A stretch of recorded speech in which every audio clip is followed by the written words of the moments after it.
Imagine a homeschool day where every subject connects, your kids are excited and engaged, and you're not juggling a bunch of different lesson plans. Well, that's exactly what happens when you use a unit study. And in this video, I'm going to show you how to create your own unit study in just a few simple steps. Unit studies are my favorite way to teach. I used them years ago in my preschool and kindergarten classrooms, and now I get to use them in my homeschool. No matter what age the children are, unit studies are an effective and wonderful way to engage your kids and to teach multiple things at once. So what is a unit study? A unit study is a themed approach to learning where you're going to integrate multiple subjects together around one topic.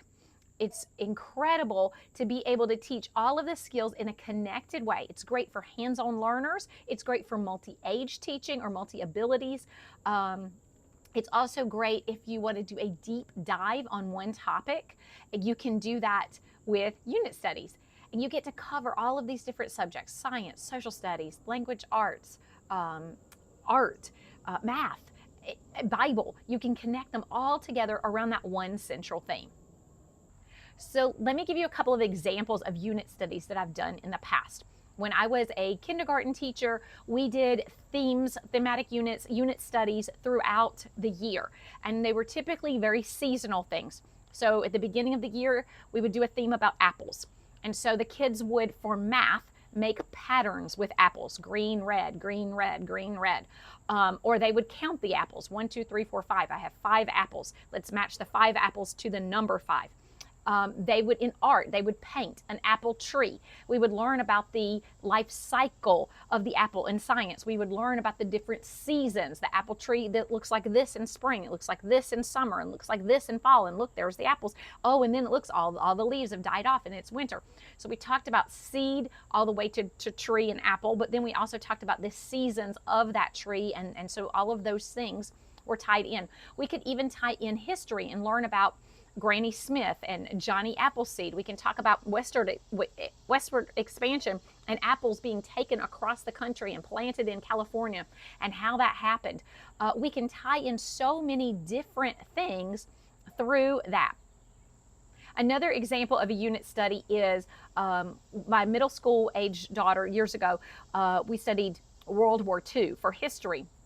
So we watched some video clips. Of course, I had previewed them to make sure they were appropriate for her and they weren't going to hurt her little sensitive heart, but we still were learning about this really serious event in history. We read the Diary of Anne Frank. We read The Hiding Place. She made a replica of The Hiding Place, so there's your art.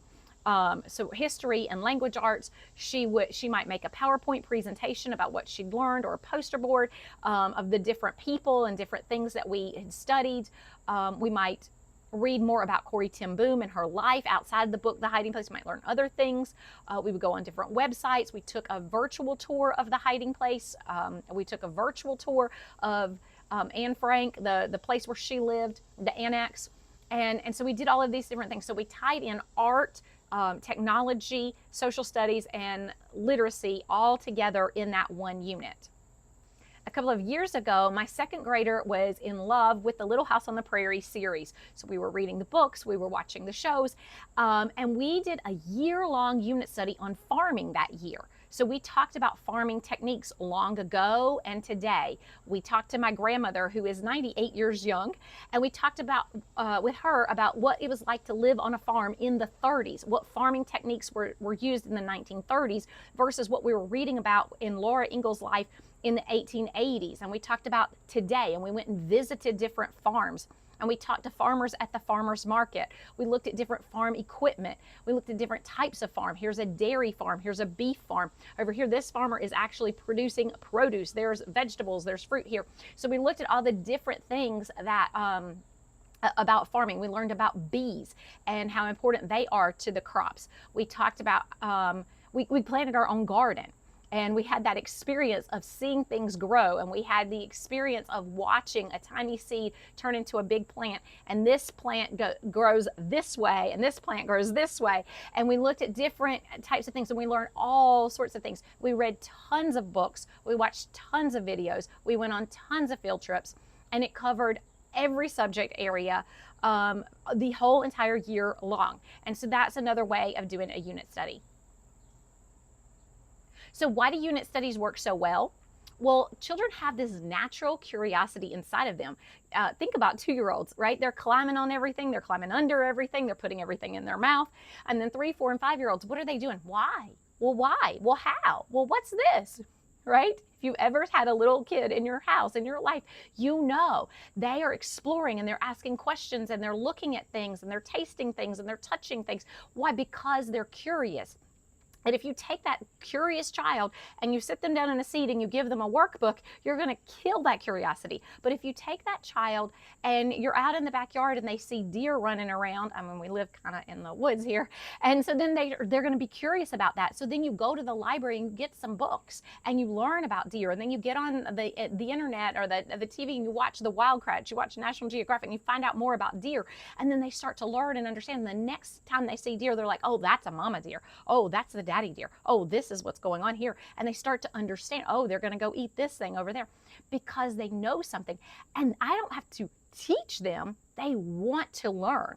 And so I'm not having to force them to do something. They're eager, they're excited, they take ownership of it. And this is my personal philosophy of education, is that we can learn anything. And we can't possibly teach our children everything they need to know. But if we can show them how to acquire information, and if we can encourage them in acquiring that information, then we create a lifelong learner. And so whatever they need to know in life, they'll just go out and find the information. Unit studies also work well because it's more meaningful. When things connect to one another, when math connects to science, that connects to social studies, and all those things are connected together and intertwined in that one subject, then, or in that theme, then you're not teaching skills in isolation that don't have meaning. If you are taking your birthday money to the store and you have to count and add up, I want this and I want that, do I have enough money? It means something a whole lot more than a workbook where Johnny has 6 apples and Sarah has 4. That's not the same to you. That doesn't mean nearly as much as it was your personal money, your things that you're wanting to purchase, or your garden that you're growing and your pumpkins that you're selling. It means so much more, and you can teach them so much more naturally. You don't have to force it, because they're eager to learn. They want to learn, and they're sponges when it's like that, because it's so meaningful and it's connecting to their real life. It's connecting to something else that they already know or are interested in. Unit studies also work well because it encourages that family approach. Everyone can learn on the same subject at the same time. So my husband and I were learning. I was listening to my grandmother talk about life on the farm and what she was saying. We were watching Little House on the Prairie, and we were taking things in, my husband and I, about what was going on and different things in the time period. And we were looking up on our phone, searching, answering questions for the kids, things that they were asking us. We were reading the books, and we were thinking, and I was actually doing some research on the real life of Laura Ingalls Wilder versus the storybook version, and what she had changed from what was accurate to what she writes in the book about Mary being blind. Some of the details of that are not actually accurate. And so I'm sorry if I just crushed her whole childhood right there. But there's a difference between the truth of what history says and what she writes in her book for children. And so my husband and I were learning these things. My two-year-old, my second grader, is learning a lot about farming and about history and about how things connect and westward expansion and farming and gardening and all kinds of things like that. And money back then versus money today, and cost of things, and economics, and city life versus country life, all of these things. And then my little preschooler does not have the same concept of all these things, but yet she's still absorbing things. She's still learning things. And they're playing dress up, and they're playing Little House on the Prairie, and she's got the certain items, and she's like, no, I can't use that because they didn't have that back then. I've got to have this item instead. And it was just so incredible that we were all learning all the different spectrums, all the different age levels together. And that's one of the beauties of unit studies as well. If you haven't picked a topic yet, if you don't have a topic in mind just yet, I've got a few more ideas for you. Okay, you could use a science topic like oceans, apples, rabbits, spring, constellations, or simple machines. You could do a social studies topic like the 50 states or your own home state. You could do ancient Egypt, westward expansion, Civil War, community helpers. You could do a theme, a unit study on a person, any kind of historical figure or a popular person today. You could use somebody like Neil Armstrong, Laura Ingalls Wilder, Corrie ten Boom, George Washington Carver, Helen Keller, Duke Ellington, Ben Carson. I mean, the sky's the limits here. I'm just giving you a couple of different options to kind of get your thoughts together, to get your creative juices flowing. You could also use literature for your unit study. I talked about using Little House on the Prairie, and we use that for the reading and social studies and science and all like that. You could also use books like Charlotte's Web or The Hiding Place, or I mean, any number of books. So pick a literature book. It could even be a picture book like The Very Hungry Caterpillar, and you could teach about the life cycle of the caterpillar and different things like that. There's so many skills that you could teach the little ones out of that book. So step 2, after you have selected your topic and you've kind of got your goals together of what it is that you want to learn about, then you're going to decide how long you want this unit study to last. I told you we did farming for an entire year. We did that Laura Ingalls Wilder and the history of farming and modern farming in our garden, and that was a year-long unit study. Now, you do not have to do a year-long unit study. You might want to have a unit study that lasts a week or 2 weeks, and that's totally okay. You might have a unit study that lasts a month or a semester. Whatever works for you is totally fine. When I taught kindergarten, I broke it up into 1 or 2 week sessions. So we would have apples, then we would do pumpkins, and we would talk about fall, and then we would go into, I don't know, whatever, but that kind of thing. So we would just change it every week or 2. Now, as part of that decision about how long this is going to last, you might want to decide if you're going to break this up into sections. So that year-long unit study on farming wasn't just one big giant mess. I had it broken into different sections. So we would talk about bees for a week or 2. We would talk about pigs, chickens, cows, different things. And we would break it apart, we break it down into different little bite-sized chunks. And so I would get a bunch of books and resources about bees, and we would study about bees and honey and all like that. Then we would move on to the next subject, and we would do a little bit more all under that same category. So you might want to break it down a little bit. Human body is another big topic that could take several weeks or months, and then you could break it down into different sections: digestive system, nervous system, muscular system, skeletal system, whatever. And so decide how long you want this to last. Now, there's not a right or wrong answer here. It's what works for you and how deep you and your family want to dive into that topic. If it's not super interesting, if you're having a hard time finding resources, then you're not going to want it to last forever. If it's something that you're super engaged about and it is something you want to continue to learn, then make it a longer topic. That's totally fine. Step 3 is going to be to gather your resources. So you're going to pull all of the resources that you need together and make a plan. And look, if you need some help with this, I have a planning guide for you. The link is in the comments below. I've got pages and pages of possibilities of different unit studies to kind of get your creative juices flowing, even more than the suggestions that I've shared here. And then that planning guide is there for you to help you write out all of the things and to help you not to miss a step. So it's a totally free downloadable. Click in the link in the description below. So search out field trip opportunities, things like farms, museums, historical sites, zoos, different tours. I have friends that have toured the EMS station with their homeschool group. I have friends that gathered a group of homeschoolers together and toured the Amazon distribution center. You can go to the post office. I mean, anywhere you can ask, hey, can you let me tour this? We're a homeschool family and we would love to get the behind the scenes look at what you do. So a doctor's office. You can also go to planetariums, aquariums, local theaters. The sky's the limit on these field trip ideas, okay? Then you're going to check out books at the library. This is one of my favorite parts. I love to use the library because it's free and there's tons of resources. I can look online. I can find book lists on Pinterest. My favorite thing to do. Find this book list, check those books out, read the description on Amazon or the library's website, reserve those books, and then all I have to do is walk into the library and pick up the books that I have asked for. We have the interlibrary loan system here, so they can bring books from all over the state to my local library, and then we're set. Our librarians at our local library are absolutely phenomenal. They are a great resource. So they can help us to find books if I'm having trouble finding something. They also have learning kits and videos there at the library that you could check out. So you could ask them about those resources as well.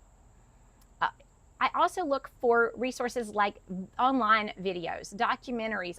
The internet is so great, and we got the resources of streaming all kinds of things on our televisions now. So PBS shows from my childhood and from my early teaching years of 25 years ago, I could show my kids. So Magic School Bus, Wild Kratts, Liberty's Kids, Where in the World is Carmen Sandiego, the Torchlighters Heroes of the Faith series. The American Heritage series is for older children, but it's still a great series. Reading Rainbow, Between the Lions, Peg Plus Cat is a math show. So there's tons of options out there of educational programming, things. I've even shown my kids clips from movies and things like that. I'll find things. You can search the internet and find just about anything. I will caution you, of course, do this in your planning time, especially with your younger children. Make sure you're previewing it before you show it to them, because there is all kinds of craziness on the internet. So just be aware of that. And you can watch, so this is not necessarily like, don't be stuck in a box on this one. When you think about videos, think outside of the box. So farming, you might want to watch videos on farming tools or farming equipment, farming jobs. You might want to study about different animals, and not just, maybe you can't get to a farm, but you can watch videos. One of our local farmers actually videos their farm, and we can watch from home them moving the cows from one paddock to the next one, things like that. They watch when they are feeding them during the winter months because there's not enough grass on the farm, and so they're rolling out the hay and excuse me. We can watch the pigs wallowing in the mud. So those are great video clips out there. There's all sorts of things. Just search until you find what you're looking for. Other resources you might want to look for on sites like Pinterest or Teachers Pay Teachers, things like printables or different examples of activities. We found a lot of activities when we were doing our human body series about how to replicate the blood. So we did Cheerios and red food coloring, some oil, I can't remember what else. And so we created the blood, the plasma, the platelets, all of these things in this water bottle replica. And it was a really exciting time. The kids were building that out. We traced, one of my daughters, we traced her body on a large piece of butcher paper, and then we used yarn and we made the digestive system. We made a replica. We made a brain out of Play-Doh, and then we made a like skull cap brain thing when we were learning all of that. So all of that stuff I just found on the internet. Some of it is very inexpensive, some of it is free. So there's tons of crafts, experiments, projects, and other hands-on activities. So you're not just reading a book or watching a video, but there are multiple ways to learn. So you've got your topic and your goals, you've got your time frame, you've got your resources. The last thing you want to do is plan out how you're going to incorporate all of those subjects together and how you're going to assess learning. So for example, if we're using that apple theme, we're going to read books about apples. We're going to draw or write about apples.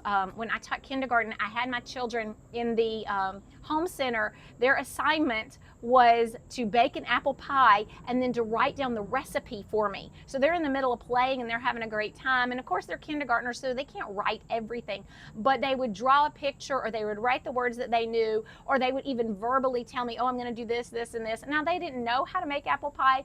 Some of them, their answers were incredibly hilarious, but I was teaching them about sequencing, which is a math skill. I was teaching them about writing, and they were able to have fun and show me what they could do on that level. So don't make it hard. Don't suck the life out of it. Don't make it schooly. Make it fun. So we were reading, we were writing and drawing.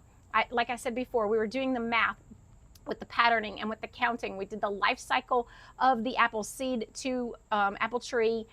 We could talk about careers, farmers and produce managers. We could talk about history, like I said before, geography, and of course we did some art with that. So that's how I incorporated all of the subjects. Now you don't have to incorporate all the subjects, but the more that you can, the better. Another example would be space. Let's say the planets, okay? So obviously that's science, but then I'm going to very easily tie in reading and writing, because I'm going to select books, and so I'm going to read those books aloud to my kids if they're too difficult for them, or there's going to be books on their level that they're going to be able to read about outer space, about these planets. I'm going to have them write. Maybe I'm going to have them write about a creative writing piece about living on a different planet, or maybe which planet is their favorite, or maybe they're going to write a summary of what they learned, a paragraph about each one, or a sentence about each one of the planets. Maybe in art they're going to build out a replica of the planets. That's also an assessment, because as they're building it out, whether they're building it with the styrofoam balls or Play-Doh or whatever, paper plates that they paint, when they're doing this, I'm going to see what did they understand about the size and the makeup of that planet. I'm going to hear them as they're talking, as they're planning, and I can check those boxes off of my assessment from what I'm seeing and what I'm hearing. I don't have to have them sit down and do a paper pencil test. I can tie in history there, because maybe we're going to talk about past space missions, where we're going to talk about where did NASA begin and how did we come, or what did we know about planets before and now. We could talk about Pluto, right? We could talk about different astronauts. We could talk about different careers, so that could be social studies as well. So there are all those different subjects. What am I going to tie in? Depending on grade level, maybe we can do some math problems. Maybe we can measure distance between the different planets, or create some math problems based on some of the stats that we learn about the different planets. Okay, let me say a little bit more about assessments. Assessments are tools to help you to know whether or not your kids learned what they were supposed to learn, okay? So you can use a test. I'm not completely against tests. Tests are important and they have their place. You can create your own. You can print some out online, but you can also find out if kids know things using other means of assessment. So they can make a chart. They can do an oral or a written report. They can do a PowerPoint. When you're tying in the technology, you're going to teach them some computer skills. They may have to type up their report. So then you're going to tie in typing there. They may have a discussion where they just talk with you about things. It could be just a natural thing of they're in the middle of reading a book with you, or you're riding down the road and they just say, oh, I wish I could go to Mars. And they just start telling you all these things and you're like, check, check, check. I know they understand everything about this planet that I've taught them. And you don't even have to do a test or something like that, because they're telling you in that discussion. They can make a diorama, a replica. They could draw something and label it. All of those things are different ways that you can assess. My kids, one time we were studying the tabernacle, the Old Testament tabernacle, and we're just studying it in school and during our Bible time, and I really wasn't assessing them at all, but they were out in the backyard and they kind of created a walkthrough replica, and they're like, come here, look. And so they had these different stations, and they walked me through everything that they had learned in this little replica of the tabernacle. It was a really, really cool thing, and it showed me that they understood what I had taught. I was able to ask them questions about it, and that was a very easy, informal assessment. No paper and pencil needed. I didn't even have to plan it. They just showed me, they demonstrated their understanding. So all of those things work to assess your kids. Don't make it hard on yourself or on them. So if you're all fired up and you're very excited about doing your very first unit study, but you're scared, you want a little bit more hand-holding and some support here, I am here to help you with that. So check out my Coach in Your Pocket program. You will get a 30-minute Zoom session with me where I will walk you through all of the different steps. You can use that planner and fill that out. We can do that together. And then you'll have 4 weeks of ongoing support via messenger or email, where you can literally whip your phone out of your pocket and send me a message and ask me the questions that you have throughout that 4-week period as you're implementing that, or as you're planning that first unit study, or honestly for anything you need help with. The link for the Coach in Your Pocket program is in the description below, along with a link to get your free planner for planning your next unit study. So let me give you a few pro tips before we go. Tip number 1 is let curiosity be your guide.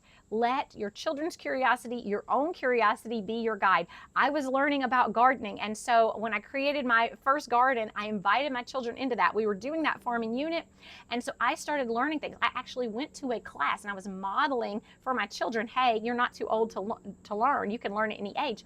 And then I brought home my notes and I read over those, and we started implementing things, and I was teaching them, and I'm only a baby step ahead of them, and I'm teaching them what I was curious about. And then they were curious about things, So they started their own little gardens, and we each had our own little section in the backyard, and we were each growing our own things. One was doing flowers, one was doing pumpkins and sunflowers, and I had mine, all of my vegetables that I was growing for our family. And so we were learning together, and our curiosity was guiding us. So let your children's curiosity determine what you're going to do, how long you're going to do it. Encourage that curiosity, fan that flame. Even with the older kids, I would invite them into finding those resources. Let them find the books and videos. Let them plan out some of the things, the arts things that they want to do. Involve them and help them to learn how to learn. Pro tip number 2 is don't over plan. You are not creating a boxed curriculum. You are not creating some kind of one-size-fits-all thing. You're doing what works for your family, and you might not know what's going to work. So be flexible in this. You're really just creating an opportunity to explore and allow your children to discover. So don't overplan. Use those resources, have them available, but if it goes in a different direction, if it goes deeper or if it falls short, whatever it is, allow that to happen naturally and organically. So don't overplan. Tip number 3 is it's okay if your unit study doesn't hit every subject. So don't be so stressed out of trying to make it work. If it's just science and language arts, that's still okay. If math doesn't happen in most of your unit studies, that's okay. Math is a harder one, and I personally have a math book for my children to make sure we're getting all of those skills in, because it's harder to incorporate that into most of our themes. But we do what we can and just enjoy what they are learning and understand that those skills will come somewhere else, some other time, in some other unit. Thanks for watching my video. If you want to get started planning your own unit studies, make sure that you download my free unit study planning guide. It's going to simplify your process and help you. The link is in the description below. Thanks so much again for watching. Happy homeschooling.